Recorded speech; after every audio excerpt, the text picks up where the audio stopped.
আজকে আমরা ঈশ্বরের বাক্য থেকে দেখব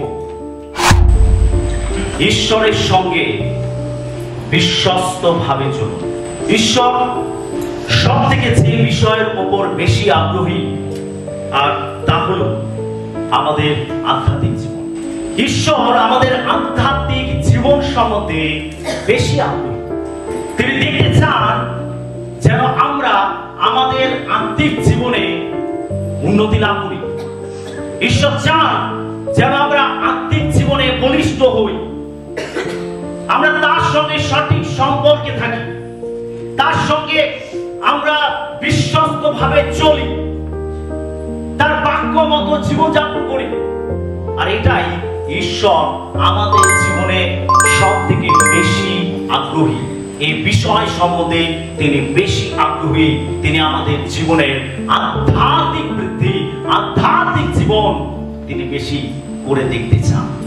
আরোগ্যতা, জাগতিক বিষয়গুলো যেগুলো আমাদের জীবনে প্রয়োজন, এগুলো আমরা ঈশ্বরের কাছে আসি, আমরা ঈশ্বরের কাছে চাই। জানতে হবে যে ঈশ্বর আমাদের সেই প্রয়োজনগুলো মিটিয়ে থাকে। আমাদের এই পৃথিবীতে বেঁচে থাকার জন্য যা কিছু প্রয়োজন আছে, আমাদের জাগতিক জিনিসপত্র, আমাদের অন্ন, বস্ত্র, আমাদের বাসস্থান, আমাদের প্রত্যেক জীবনের প্রত্যেকটা চাহিদা, যা কিছু আমাদের বেঁচে থাকার জন্য প্রয়োজন আছে, ঈশ্বর সেগুলোরও যোগান দিয়ে থাকেন। তিনি সেগুলো অগ্রাহ্য করেন না।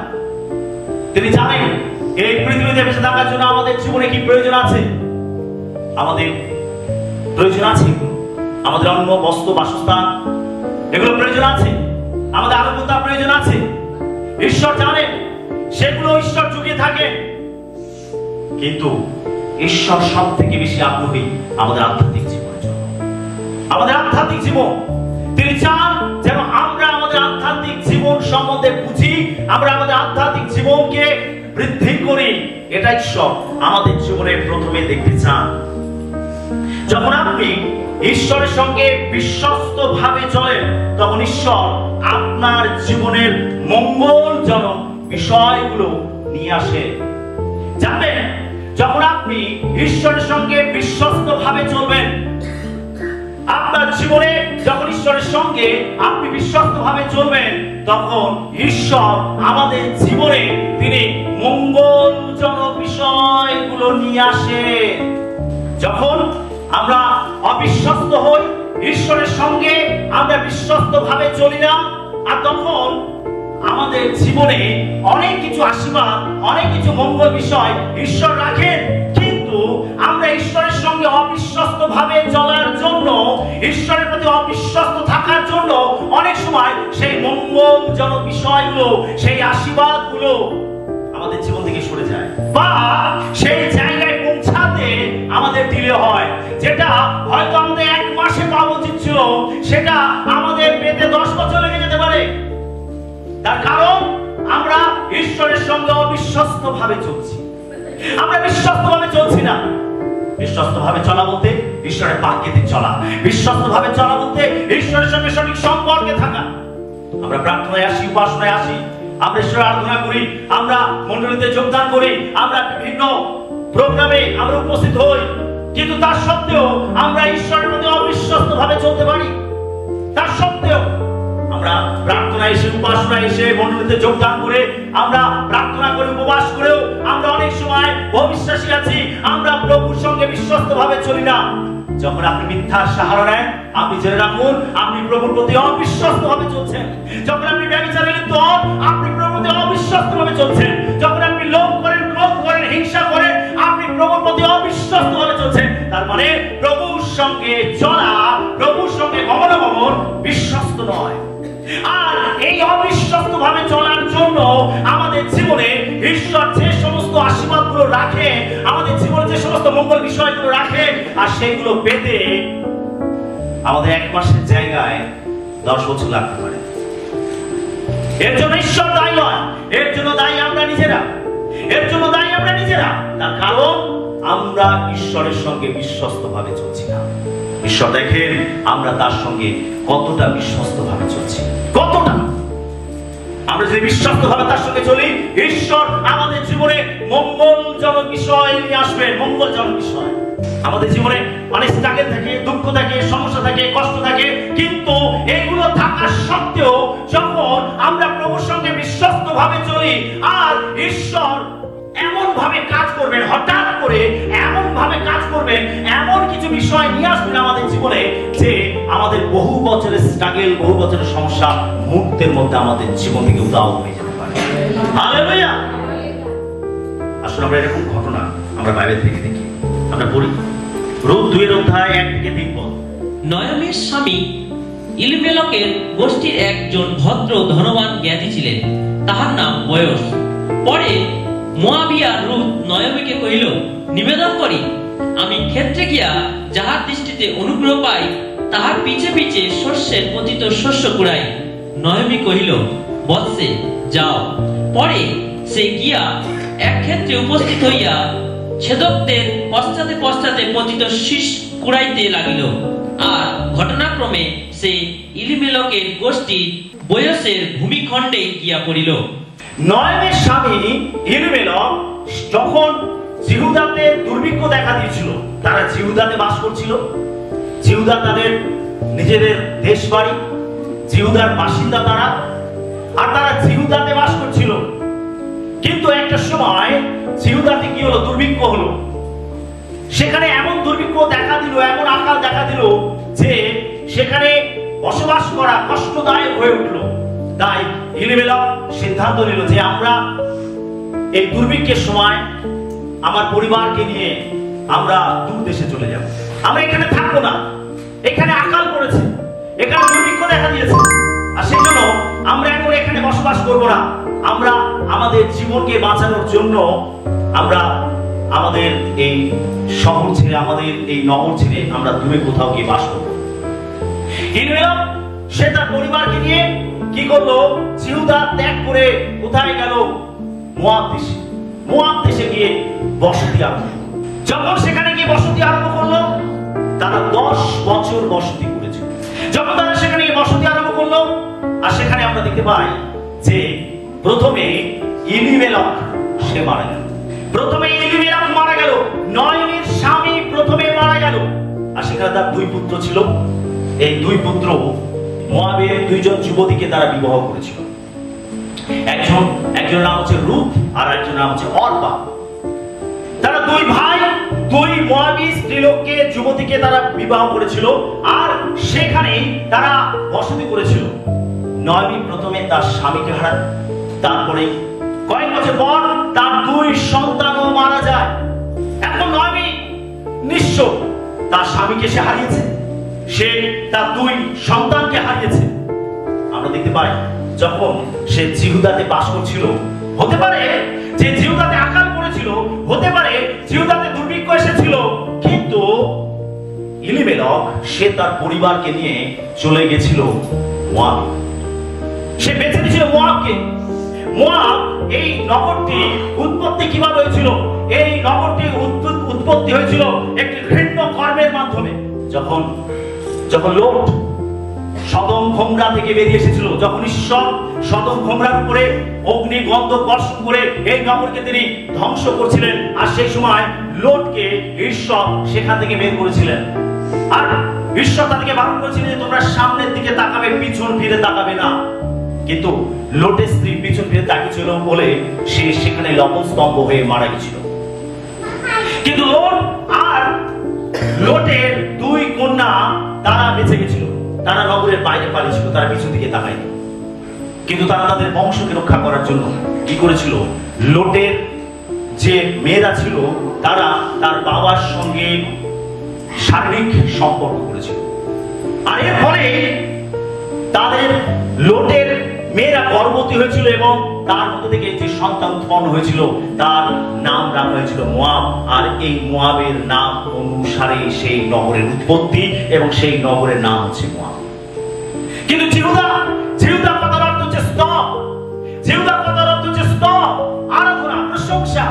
হতে পারে যে জিহুদাতে দুর্ভিক্ষ দেখা দিয়েছিল, সমস্যা দেখা দিয়েছিল, এই সময় উচিত ছিল ঈশ্বরের উপর ভরসা রাখা, ঈশ্বরের উপর বিশ্বাস রাখা, সেখানে স্টে করা, সেখানে দাঁড়িয়ে থাকা, সেখানে টিকে থাকা, এটা তাদের উচিত ছিল। কিন্তু তারা ধৈর্য ধরতে পারেনি, তারা ঈশ্বরের রাস্তা রাখতে পারেনি। অন্য নগরবাসীর মতো তারা সেখানে টিকে থাকতে পারেনি, তারা আত্মিকভাবে সেখানে পড়ে গেছিল। সেই জন্য তারা জিহুদা ছেড়ে মোয়াবে গেছিল, স্তবকে ছেড়ে তারা জাগতিক বিষয়ের দিকে গেছিল। আর তার ফল আমরা দেখতে পাই, এলিমেলেক মারা গেছিল, সে মারা গেছিল এবং নয়মির দুই পুত্র মারা গেছিল। এখন নয়মি এখন বুঝতে পেরেছে যে ঈশ্বরের হাত তাকে স্পর্শ করেছে, ঈশ্বরের হাত সেখানে রয়েছে। আমরা যদি রূথের বিবরণ 1 অধ্যায় আমরা 13 পদের শেষ অংশটি পাঠ করি, দেখুন সেখানে কি লেখা আছে, কি বলছে নয়মি। হে আমার বৎসরা, তাহা নয়, তোমাদের জন্য আমার বড়ই দুঃখ হইয়াছে, কেননা সদাপ্রভুর হস্ত আমার বিরুদ্ধে প্রসারিত হইয়াছে।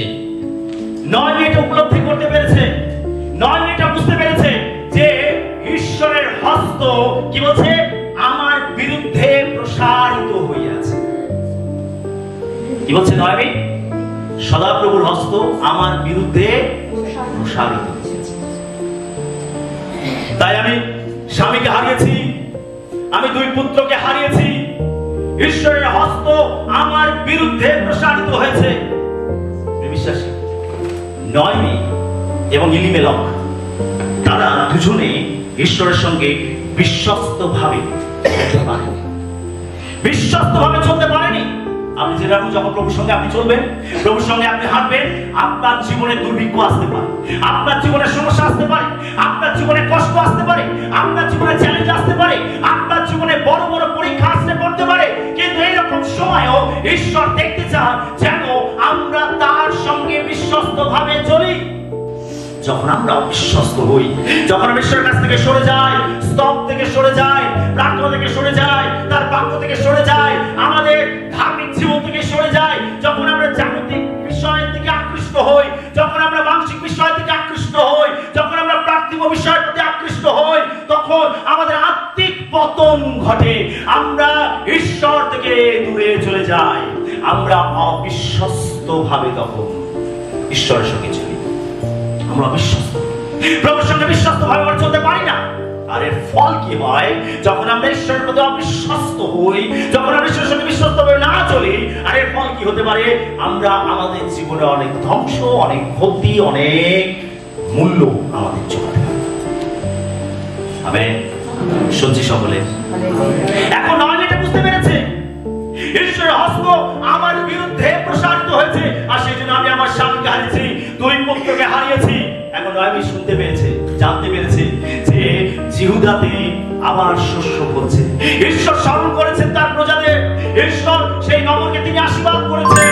আর সেই জন্য নয়মি সিদ্ধান্ত নিয়েছে যে আমি তো ঘরে এসেছিলাম, আমি তো স্বামীকে সঙ্গে এনেছিলাম, আমার সঙ্গে দুই পুত্র ছিল, আমার সবকিছু ছিল, আমার সুন্দর পরিবার ছিল, এখন আমি নিঃস্ব হয়েছি, আর আমি এখানে একা থেকে আর কি করবো, বরং আমি আমার লোকেদের কাছে ফিরে যাই। বিশ্বাস, অনেক সময় আমরা বুঝতে পারি না আমাদের লক্ষ্য কি, আমাদের জীবনের উদ্দেশ্য কি, আমরা অনেক সময় এটা বুঝতে পারি না, আর সেই জন্য আমরা ঈশ্বরের বিরুদ্ধে চলে যাই। আর তাই ঈশ্বর অনেক সময় আমাদের শিক্ষা দেওয়ার জন্য আমাদেরকে কি করেন, তিনি কান ধরে ঠিক ট্র্যাকে তিনি আসেন, ঠিক রাস্তায় নিয়ে আসেন। আমেন। ঈশ্বরের ইচ্ছা ছিল না যে এলিমেলেক এবং নয়মি তারা তাদের পরিবার নিয়ে জিহুদা ত্যাগ করুক, এটা ঈশ্বরের ইচ্ছা ছিল না। কিন্তু তারা কি করেছে? ঈশ্বরকে ত্যাগ করে, তারা জিহুদাকে ত্যাগ করে তারা মোয়াবে গিয়ে বসতি আরম্ভ করেছিল। আর সেই জন্য ঈশ্বর তাকে সেখানে ফিরিয়ে আনার জন্য তার বিরুদ্ধে ঈশ্বর তার হস্তকে প্রসারিত করেছিলেন। বাইবেল বলে ঈশ্বর ধার্মিকের পরীক্ষা করেন। ঈশ্বর কার পরীক্ষা করেন? অধার্মিক। ঈশ্বর ধার্মিকের পরীক্ষা করেন। ঈশ্বর নয়মিকে নিঃস্ব করেছিলেন। এই পরিবারের উপরে ঈশ্বরের হস্ত প্রসারিত হয়েছিল।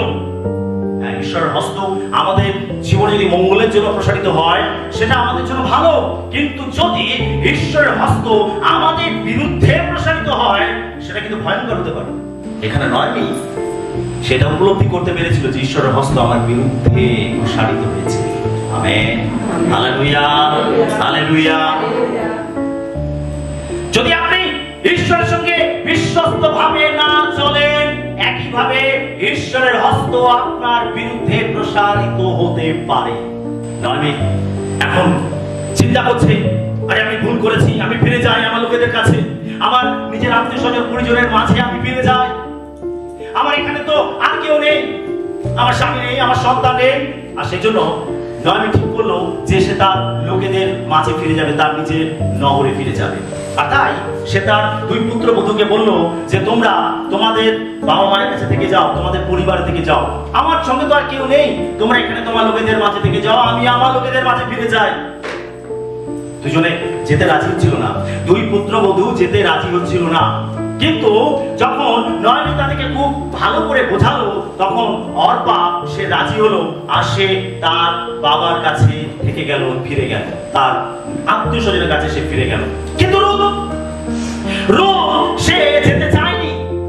আমরা এখানে দেখতে পাই রুথ সে যেতে চায়নি। নয়মি যখন তাদেরকে ভালো করে বোঝাচ্ছে, তখন অর্পা রাজি হয়েছে। অর্পা তার বাবার বাড়িতে, তার আত্মীয় স্বজনের বাড়িতে সে ফিরে গেল। রুথ সে জেদ ধরেছে যে না, সে তার শাশুড়ির সঙ্গে যাবে। বলছে না, আমি যাব না, আমি তোমার সঙ্গে যাব। নয় বলছে দেখো তোমার যা, সে তার বাপের বাড়িতে ফিরে গেছে, সে তার দেব দেবতার উপাসনা করে সে সেখানে ফিরে গেছে, তুমি তাই করো। কিন্তু রুথ সে দৃঢ় মনস্থ করেছে যে আমি তোমার সঙ্গে যাব, তোমার লোক আমার লোক হবে, তোমার ঈশ্বর আমার ঈশ্বর হবে, আর আমি তোমার সঙ্গে থাকবো। একমাত্র মৃত্যুই তোমার থেকে আমাকে আলাদা করবে, আর যদি তা না হয় ঈশ্বর আমাকে অমুক ততোধিক শাস্তি দান করবে। আমেন। রুথ দৃঢ়ভাবে মনস্থ করেছে যে সে নয়মির সঙ্গেই থাকবে। নয়মির ঈশ্বর হবে তার ঈশ্বর, তার লোকের হবে তার লোক, তার আত্মীয় স্বজন হবে তার আত্মীয় স্বজন। সে এইভাবে মনস্থ করেছে, দৃঢ় প্রতিজ্ঞা করেছে যে আমি কখনো নয়মিকে ছেড়ে, তার শাশুড়িকে ছেড়ে আমি কখনো চলে যাব না। যখন নয়মি দেখলো যে রুথের দৃঢ় মনস্থ রয়েছে, তখন সে আর কিছু বলল না। সে রুথকে সঙ্গে নিয়ে সে তার নিজের শহর জিহুদা, যেখানে জিহুদার মধ্যে বেথলেহেম, আর সেখানে তারা ফিরে গেল। Hallelujah, hallelujah, hallelujah. রুথ কি করেছিল? দৃঢ় মনস্থ করেছিল যে আমি নয়মির সঙ্গে থাকবো, একমাত্র মৃত্যুই আমাদেরকে পৃথক করবে। তার ঈশ্বরই হবে আমার ঈশ্বর, তার লোকই হবে আমার।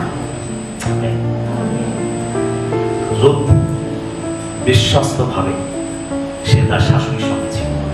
রুথ বিশ্বস্ত ভাবে তার যে ঈশ্বর, সেই ঈশ্বরকে সে নিজের ঈশ্বর বলে গ্রহণ করেছিল, এবং সেই ঈশ্বরকে সে বিশ্বাস করেছিল, এবং সেই ঈশ্বরের বাক্য অনুযায়ী সে জীবনযাপন করেছিল। নয়মি যখন রুথকে নিয়ে যখন নিজের নগরে ফিরেছে, তখন চারদিক থেকে স্ত্রী লোকেরা ভিড় করেছে, আরে কি নয়মি 10 বছর পর ফিরেছে। 10 বছর যথেষ্ট সময়, 10 বছর পর ফিরেছে। আর যখন লোকেরা জানতে পারলো যে নয়মি ফিরেছে, তখন চারদিক থেকে লোকেরা এসে তাকে ভিড় করেছে, আরে কি নয়মি, আরে হ্যাঁ হ্যাঁ নয়মি ফিরেছে, নয়মি ফিরেছে। তখন নয়মি কি বলছে? নয়মি বলছে না, আমাকে নয়মি বলে দেখো না। নয়মি কথার অর্থ যে মনের মতো, মনোরমা, মনের মতো। কিন্তু যখন লোকেরা এসে বলছে আরে নয়মি এসেছে, নয়মি এসেছে, তখন নয়মি কি বলছে? না না, আমাকে নয়মি বলে রেখো না, আমাকে কি বলে রাখো? মারা বলে রাখো। মারা, মারা কথার অর্থ কি? বিষাদ। অর্থাৎ নয়মি এমন একটা অভিজ্ঞতার মধ্যে দিকে গেছে, যে অভিজ্ঞতায় সে তার জীবনে তিক্ততাতে ভরে গেছে। কি বলছে নয়মি? কি বলছে? আমি এখানে পূর্ণ হয়ে যাত্রা করেছিলাম, কিন্তু শূন্য হয়ে ফিরে এসেছি। আমি পূর্ণ হয়ে এখান থেকে গেছিলাম, আমার সঙ্গে স্বামী ছিল, আমার 2 যুবক পুত্র ছিল, আমি তাদের সঙ্গে এখান থেকে গেছিলাম, কিন্তু আমি যখন ফিরেছি আমি শূন্য হয়ে ফিরেছি। আমার স্বামী সঙ্গে নেই, আমার 2 পুত্র সঙ্গে নেই, আমি শূন্য হয়ে ফিরেছি। আমাকে নয়মি বলে রেখো না, আমাকে মারা বলে ডাকো। বিশ্বাসী, যখন আপনি প্রভুর সঙ্গে বিশ্বস্ত ভাবে চলবেন, তখন আপনার জীবনে পূর্ণতা থাকবে। যখন আপনি সর্বদা অবিশ্বস্ত ভাবে চলবেন, আপনার জীবনে শূন্যতা নেমে আসবে। শূন্যতা, আপনি অনেক কিছু হারাবেন, আপনি অনেক কিছু খোয়াবেন। আপনার জীবনে এমন অভিজ্ঞতা হবে, তিক্ত অভিজ্ঞতা হবে। কোনো ভালো অভিজ্ঞতা আপনি লাভ করতে পারবেন না, এক তিক্ত অভিজ্ঞতা আপনার মধ্যে হবে। সেজন্য নয় বলছে আমার অভিজ্ঞতা হয়েছে। এখানে নয় বলছে 21 পদে বলছে আমি পরিপূর্ণ হইয়া যাত্রা করেছিলাম, এখন সদাপ্রভু আমাকে শূন্য করিয়া ফিরিয়ে আনিলেন। তোমরা কেন আমাকে নয়মি বলিয়া ডাকিতেছ? সদাপ্রভু তো আমার বিপক্ষে প্রমাণ দিয়াছে, সর্বশক্তিমান আমাকে নিগ্রহ করিয়াছে। যখন আপনি বিশ্বস্ত ভাবে চলেন, আপনার জীবনে পরিপূর্ণ ঘটে। প্রভুর সঙ্গে যখন আপনি বিশ্বস্ত ভাবে হাঁটবেন, যখন আপনি প্রভুকে খুশি করবেন, আপনি প্রভুর বাক্য মতো চলবেন, আপনি যখন প্রভুর সঙ্গে থাকবেন, আপনার জীবনে কি আসবে? পূর্ণতা আসবে। কিন্তু যখন আপনি ঈশ্বর থেকে সরে যাবেন, যখন আপনি অবিশ্বস্ত হবেন, প্রভুর সঙ্গে পথ চলাতে আপনি অবিশ্বস্ত হবেন, আপনি জেনে রাখুন আপনার জীবনে শূন্যতা আসবে। নয়মি এই অভিজ্ঞতার মধ্যে থেকে এসেছিল। অবশেষে নয়মি ঠিক ট্র্যাকেতেই ফিরে এসেছিল। সে আবার নিজের নগরেই ফিরে এসেছিল, অর্থাৎ সে আবার ঈশ্বরের কাছে ফিরে এসেছিল। সে ঈশ্বরের কাছে আবার ফিরে এসেছিল। ঈশ্বর থেকে চলে গেছিল, আবার ঈশ্বর তাকে শূন্য করেছে, এখন সে আবার ঈশ্বরের কাছে ফিরে এসেছে। বিশ্বাস, ঈশ্বর চান না যে আপনি তাকে ছেড়ে চলে যান। ঈশ্বর চান আপনি তাকে পরিত্যাগ করুন। ঈশ্বর চান যেন আপনি তার সঙ্গে থাকেন। ঈশ্বর চান যেন আপনি তার সঙ্গে বিশ্বস্তভাবে হাঁটেন। যদিও আপনার জীবনে স্ট্রাগল আসে, যদিও আপনার জীবনে সমস্যা আসে, যদি আপনার জীবনে পরীক্ষা আসে, ঈশ্বর চান না যে আপনি অবিশ্বস্ত হন। ঈশ্বর চান না যে আপনি তার কাছ থেকে চলে যান। অনেক সময় আমাদের জীবনে স্বার্থপরতা কাজ করে। ঈশ্বর দেখতে চান যে আমরা কতটা তার প্রতি আন্তরিক। ঈশ্বর দেখতে চান আমরা কতটা তাকে ভালোবাসি। অনেক সময় ঈশ্বর তিনি তার লোকেদেরকে যাচাই করে দেখতে চান। সে ঈশ্বর আব্রাহামের পরীক্ষা নিয়েছিলেন। ঈশ্বর দেখতে চেয়েছিলেন যে আব্রাহাম কতটা তাকে ভালোবাসে, আর সেজন্য যে পুত্র 25 বছর পর তাকে ঈশ্বর দিয়েছিলেন, ইসাককে, ঈশ্বর সেই পুত্রকে বলি দিতে বলেছিলেন। ঈশ্বর দেখেছিলেন আব্রাহাম এখনো পর্যন্ত তাকে একইভাবে ভালোবাসে। আব্রাহাম বিশ্বস্তভাবে তার প্রতি হাঁটছে, তার সঙ্গে চলছে, তার সঙ্গে গমনাগমন করছে, আর সেজন্য ঈশ্বর তাকে আরো আশীর্বাদ করেছিলেন। আমেন। ঈশ্বর আমাদের জীবনে দেখতে চান আমরা কতটা তার প্রতি বিশ্বস্ত। ঈশ্বর দেখতে চান, আর সেজন্য ঈশ্বর অনেক সময় আমাদের জীবনে দুর্ভিক্ষ নিয়ে আসে, অর্থাৎ আমাদের জীবনে সমস্যা নিয়ে আসে, আমাদের জীবনে পরীক্ষা নিয়ে আসে। ঈশ্বর দেখতে চান যে আমরা কতটা তার সঙ্গে বিশ্বস্ত থাকি। পরীক্ষার সময়, চ্যালেঞ্জের সময়, কষ্টের সময় আমরা কি টিকে থাকবো? আমরা পরীক্ষার সময় কি তার সঙ্গে হাঁটবো, নাকি পরীক্ষার সময় আমরা ঈশ্বরকে বাদ দিয়ে আমরা নিজেরা নিজেদের সলিউশন করতে চাই, আমরা নিজেরা নিজেদের সমাধান করতে চাই? ও ঈশ্বর তো আমাকে ভুলে গেছে, আর ঈশ্বর তো আমাকে দেখছে না, ঈশ্বর তো আমার প্রার্থনার উত্তর দিচ্ছে না। আমি এত কাঁদছি, এত উপবাস করছি, আরে এত প্রার্থনা করছি, আরে কোথায় ঈশ্বর আমাকে ভুলে গেছে? আরে ঈশ্বর আমাকে স্মরণ করছে না, ঈশ্বর আমাকে আশীর্বাদ করছে না। ঠিক আছে, ঈশ্বরকে দরকার নেই, আমি নিজে নিজের সমস্যার সমাধান করব। অনেক সময় আমরা মাংসের বশে চলি, আমরা মাংসর দ্বারা আমরা আমাদের সমস্যাকে সমাধান করতে চাই, আর এর পরিণাম হয় আমাদের জীবনের শূন্যতা। যদি আমরা আত্মিক জীবনকে ঠিক ধরে রাখি, ঈশ্বর তিনি আমাদের সমস্যার সমাধান করছেন। যদি আমরা প্রভুর সঙ্গে বিশ্বস্তভাবে চলি, ঈশ্বর আমাদের সমস্যার সমাধান করবেন। আমরা এখানে দেখতে পাই যে নয়মি অবশেষে ফিরে এসেছে, আর রূথ তার সঙ্গে এসেছিল। সে তার লোকেদের কাছে ফিরে যায়। সে বলেছিল তোমার লোক আমার লোক, তোমার ঈশ্বর আমার ঈশ্বর, একমাত্র মৃত্যুই তোমার থেকে আমাকে পৃথক করতে পারে। এখন তারা ফিরে এসেছে নগরে। কি করবে? এখানে তো বাঁচতে হবে। আর সে সময় শস্য কাটা হচ্ছিল, মাঠে শস্য কাটা হচ্ছিল। লোকেরা কাস্তে লাগিয়ে মাঠে শস্য কাটছিল। আর এই সময় রূথ সে ঠিক করেছিল যে সে মাঠে গিয়ে শস্য কুড়িয়ে নিয়ে আসবে। তখনকার দিনে এরকম নিয়ম ছিল, যারা শস্য কাটতো, যে শস্যগুলো পড়ে যেত, মাটির বাইরে বেরিয়ে থাকতো বা কাটার সময় নিচে ঝরে পড়তো, সেগুলো যে শস্য ক্ষেত্রের মালিক সে সেই শস্যগুলো নিত না। সেই শস্যগুলো শাস্ত্রে আদেশ আছে যে দরিদ্র অসহায় মানুষদের জন্য এবং আকাশের পাখিদের জন্য। সেগুলো তারা কুড়াবে না, সেগুলো তারা সংগ্রহ করবে না, সেগুলো তাদের মাঠেই ছেড়ে দিতে হবে। আর যারা দরিদ্র, যাদের শস্য নেই, যাদের খাদ্যের ঘাটতি আছে, অভাব আছে, তারা মাঠে গিয়ে এই শস্যগুলো কুড়াতো এবং আকাশের পাখিরাও এই শস্য খেত। সেই জন্য যিশু কি বলছে, পাখিদের দিকে চেয়ে দেখো, তারা মনে না, তারা কাটেও না, ঈশ্বর প্রত্যেক দিনের খাদ্য তাদেরকে জুগিয়ে দেয়। হালেলুয়া। ঈশ্বরই ব্যবস্থা নিয়েছেন, মোশির মাধ্যমে ঈশ্বরই ব্যবস্থা নিয়েছেন। ঈশ্বর তার সৃষ্টিকে রক্ষা করার জন্য, ঈশ্বর তার সৃষ্টির প্রত্যেকটা জীব জন্তু প্রাণীর প্রয়োজন মেটানোর জন্য ঈশ্বরই ব্যবস্থা করেছেন। এমনকি যারা অসহায় দরিদ্র তাদের জন্য ঈশ্বর এই ব্যবস্থা করেছেন যে যারা শস্য কাটবে, যে শস্য মাঠে পড়ে যাবে, সেই শস্য সেই মনে সে কুড়াবে না, সেটা মাটি পড়ে থাকবে। দরিদ্র অসহায় মানুষ যেন সেগুলো কুড়িয়ে তারা তাদের জীবন চালাতে পারে। আমেন। এখন রূপ যখন জানতে পেরেছে যে এখন শস্য কাটা হচ্ছে, তাহলে সে নয়মিকে কি বলছে, আমি বরং মাঠে যাই আর আমাদের জন্য শস্য সংগ্রহ করে নিয়ে আসি। নয় বলছে ঠিক আছে, যাও তুমি। রোদ সে গেছে, মাঠে শস্য কুড়াতে গেছে।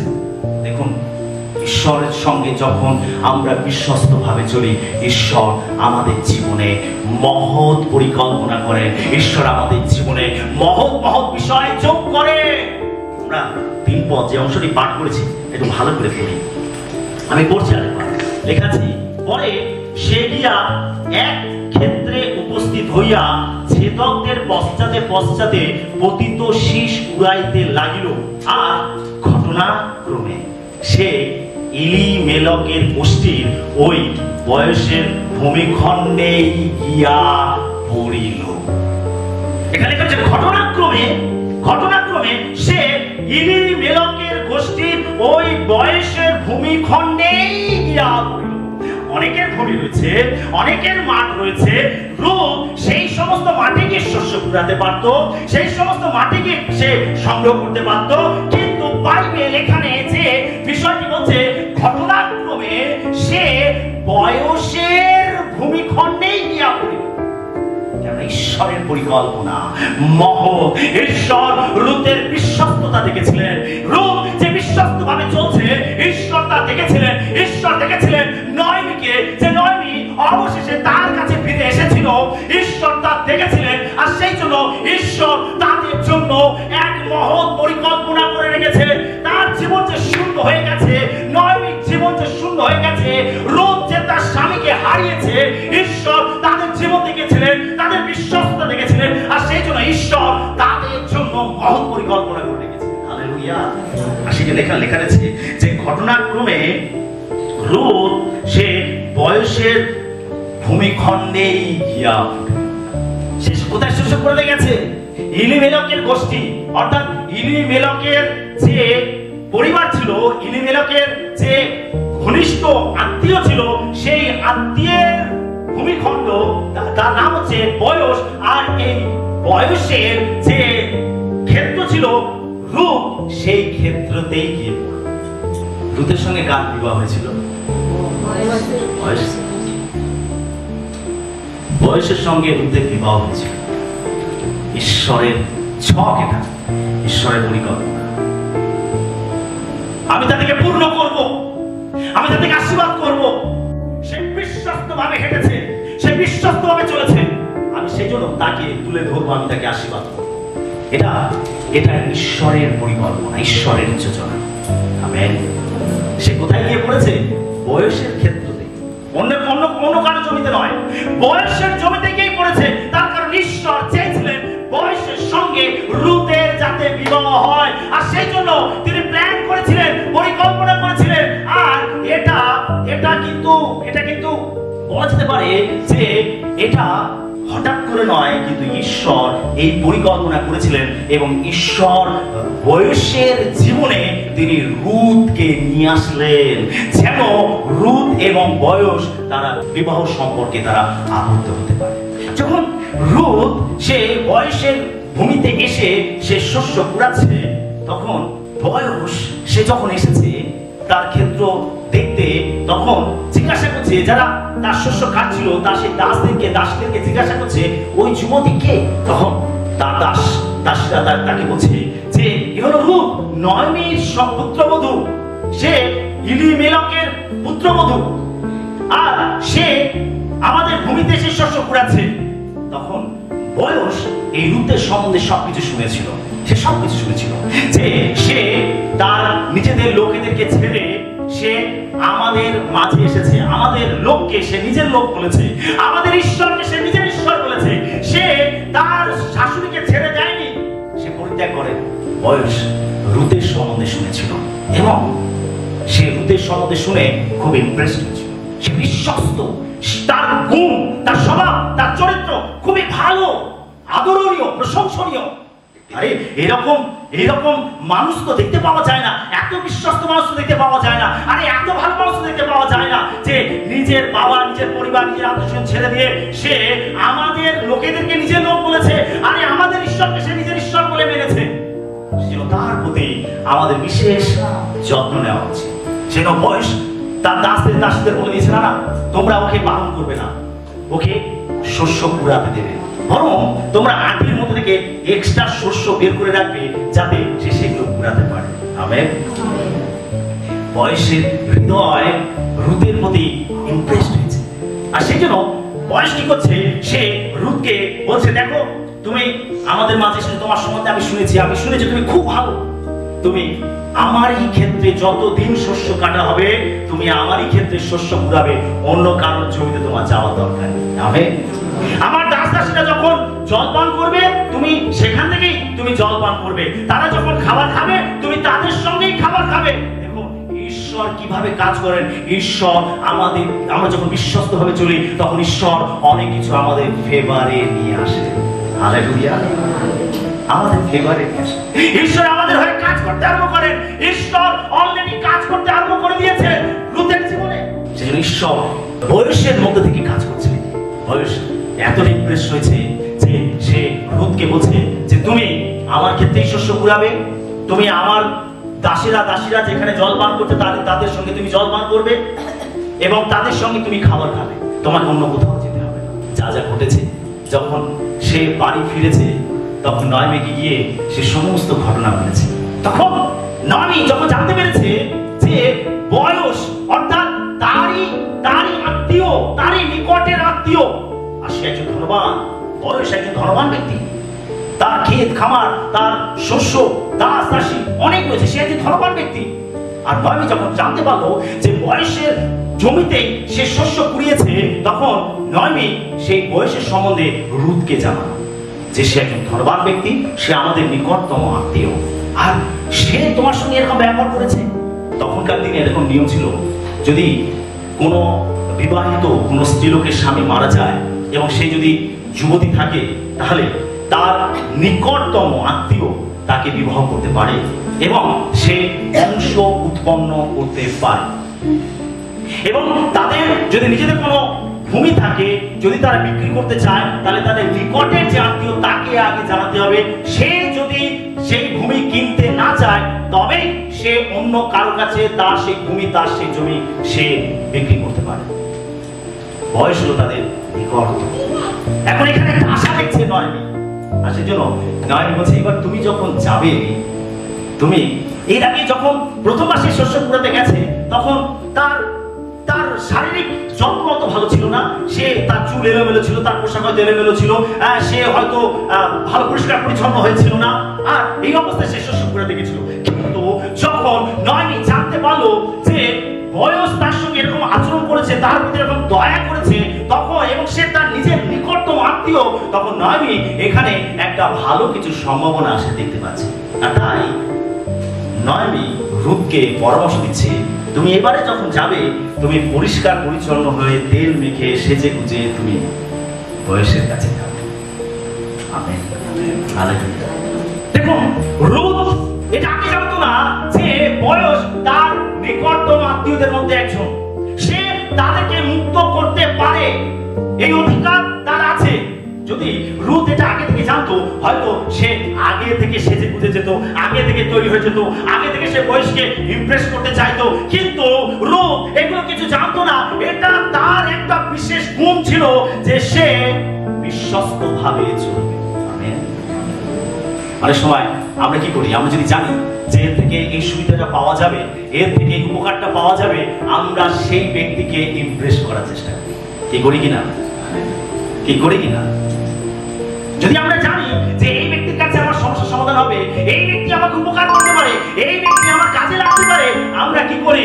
তার সঙ্গে আমরা ভালো রিলেশন তৈরি করতে চাই, তাকে আমরা খুশি করতে চাই, যাতে আমাদের কাজটা হয়ে যায়। তার মানে আমাদের সেই খুশি করার পিছনে আমাদের স্বার্থ থাকে।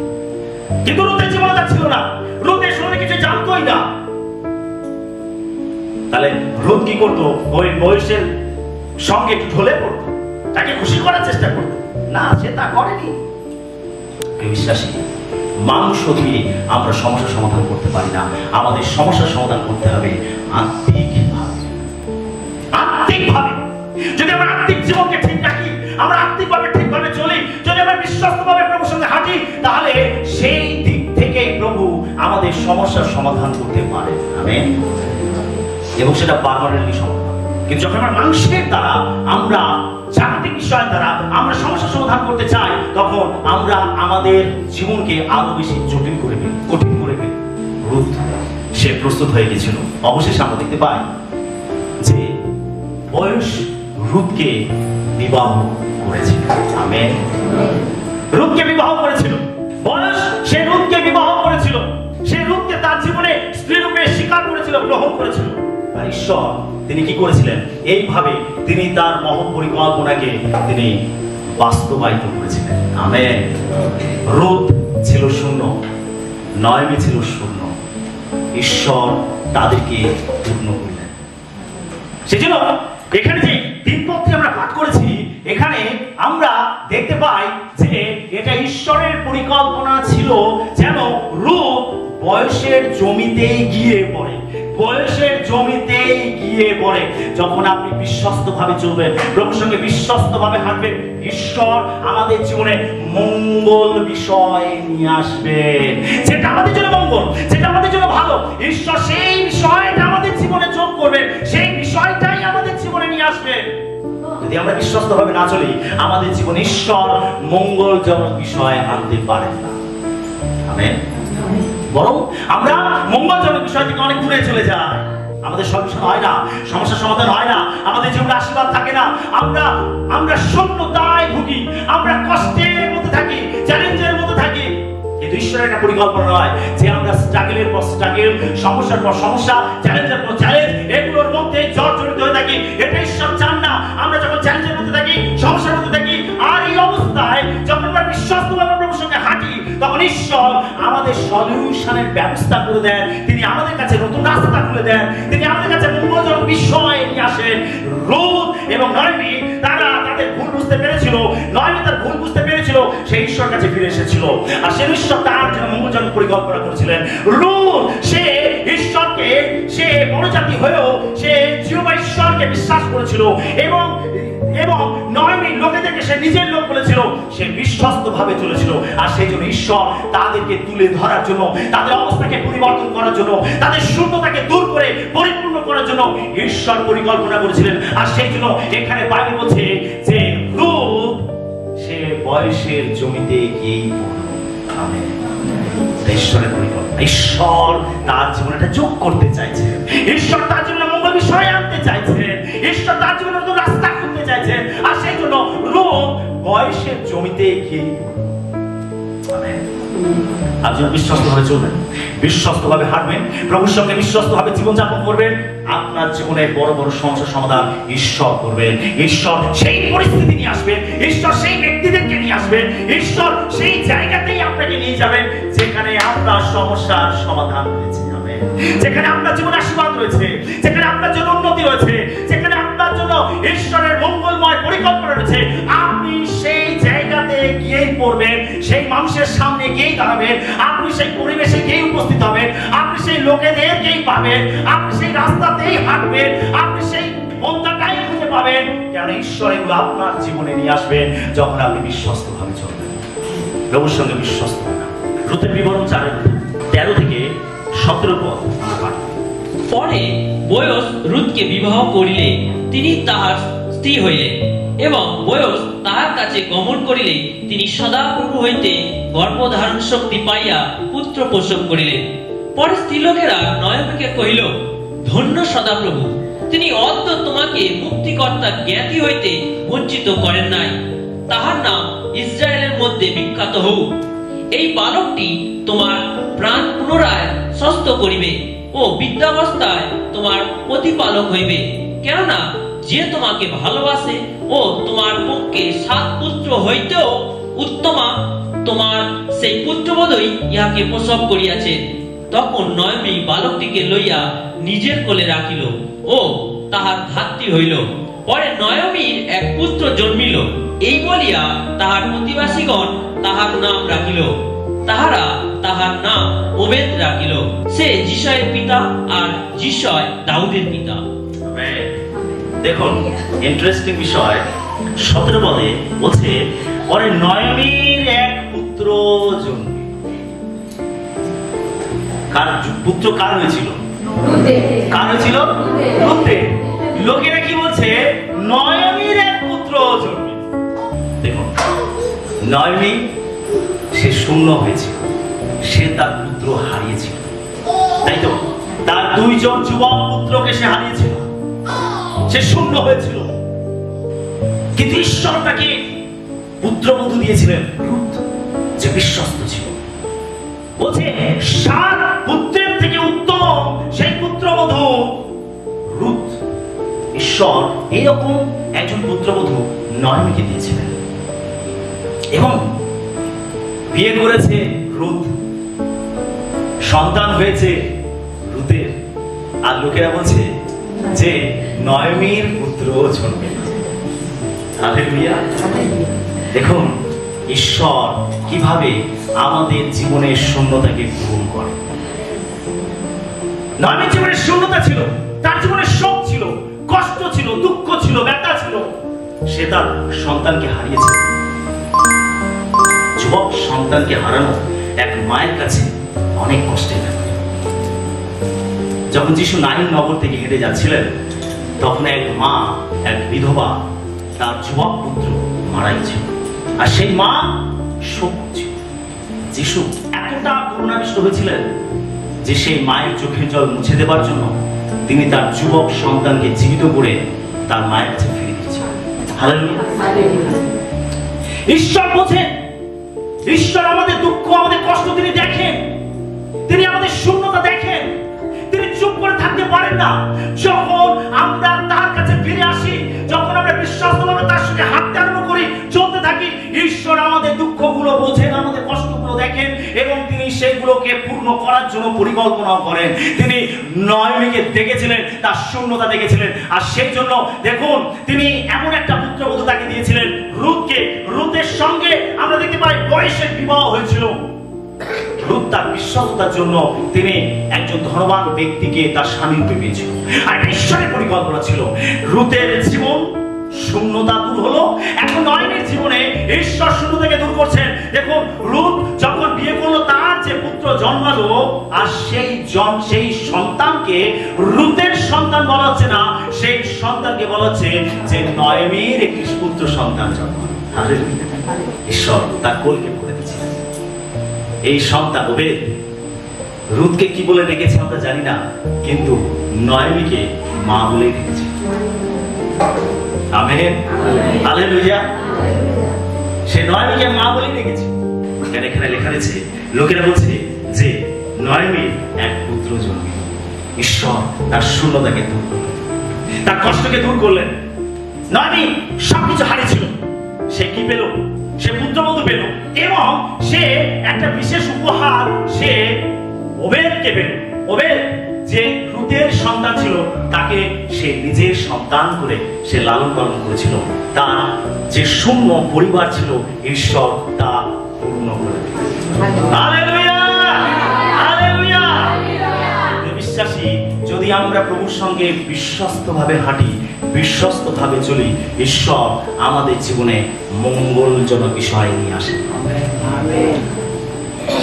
বিশ্বস্তভাবে হাঁটুন, বিশ্বস্তভাবে চলুন।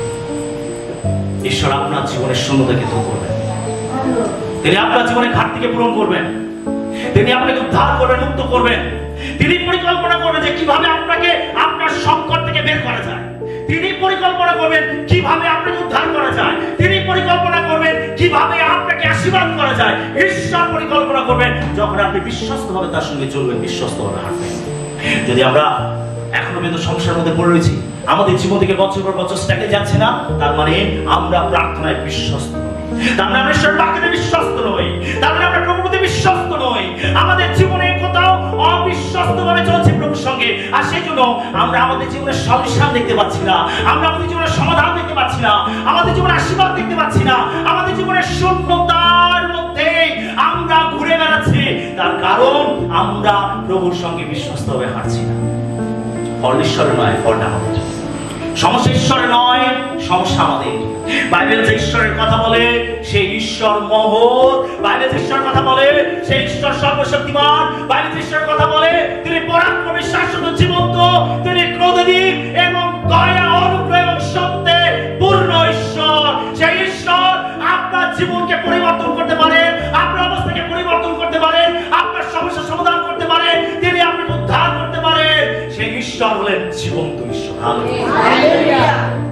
আমাদের জীবনে যাই ঘটুক না কেন, যত বড় বড় সমস্যা আসুক না কেন, প্রিয় বিশ্বাসী, যদি ঈশ্বর আমাদের সঙ্গে থাকেন, আমরা সমস্ত কিছুর উপরে জয়লাভ করতে পারি।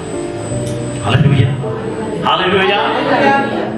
ঈশ্বর যদি আমাদের সঙ্গে থাকে, আমরা বড় বড় চ্যালেঞ্জের উপরে জয়লাভ করতে পারি।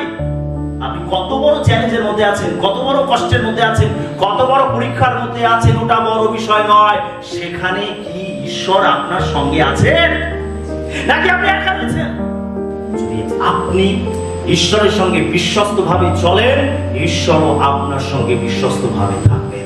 আপনার পরীক্ষা আপনার সঙ্গে থাকবেন, আপনার চ্যালেঞ্জের মাঝে আপনার সঙ্গে থাকবেন, আপনার রোগে ব্যথায় কষ্টে তিনি আপনার সঙ্গে থাকবেন। তিনি আপনাকে কখনো ছাড়বেন না। তার প্রতিজ্ঞা, আমি তোমাকে ছাড়বো না, কখনো ত্যাগ করিব না, আমি যুগান্ত পর্যন্ত প্রতিদিন তোমার সঙ্গে সঙ্গে আছি।